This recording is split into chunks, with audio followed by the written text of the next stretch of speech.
Good morning, CW Henry School. This is Miss Davis coming to you virtually to bring you another Women's History Bite of the day. Today, on March 4th, we are going to continue the conversation we started yesterday when we're talking about the fight and the pathway for women to earn the right to vote. Yesterday, we talked about Elizabeth Cady Stanton, and today we're going to talk about another incredible activist in the fight for women's rights to vote. Drum roll, please. Our focus for today is women's rights activist Susan B. Anthony. Susan B. Anthony was born about 200 years ago on February the 15th, 1820. She passed away on March 13th, 1906. Let's learn a little bit about her early life. Well, she was born in a town called Adams, Massachusetts. She grew up as a Quaker, which is a religion that teaches that people are equal. She knew that it wasn't fair that she didn't have a say in electing political leaders. And just like Elizabeth Cady Stanton, she knew it wasn't fair that women couldn't own property or vote in elections just because they were women.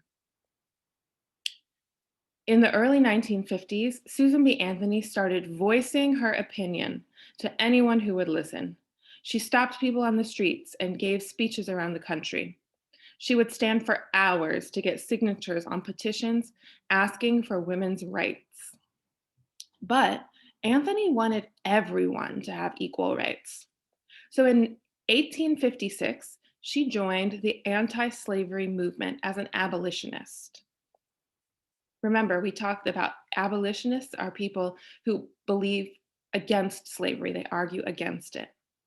As an abolitionist, she gave speeches, she organized meetings, she put up posters, she even handed out leaflets. She faced angry crowds of people who disagreed with her, and they thought that because she was a woman, she should not be speaking in public. But her fight for equal rights for women never stopped.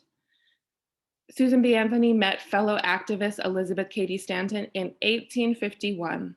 And after years of talking to people about women's rights, they started their own newspaper to spread the ideas of rights for women. The next year, they co-founded, or together they founded, the National Women's Suffrage Association, which focused on women's rights to vote.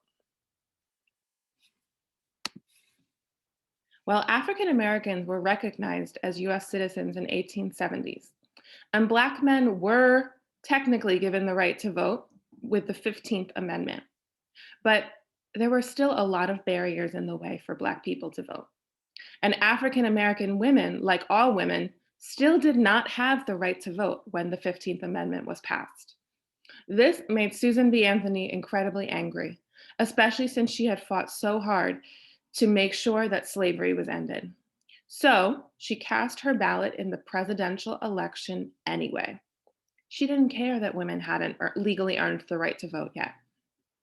She was arrested for this. It was a crime, and she was fined $100. Guess what? She never paid that fine. So although she worked for more than 50 years for women's rights to vote, Susan B. Anthony never got to legally vote. She died on March the 13th, 1906, 14 years before the 19th Amendment gave all women the right to vote. But the representatives of Congress, who were almost all men, who approved this amendment, understood that this was a historical moment, and they called it the Anthony Amendment in honor of Susan B. Anthony. On the left, you see a picture of Susan B. Anthony on a US coin, the silver dollar. She was the first woman featured on a US coin.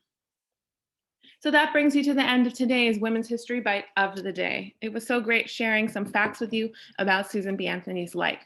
I'm going to link a couple articles and additional videos in the description of this YouTube video if you would like to learn more about her.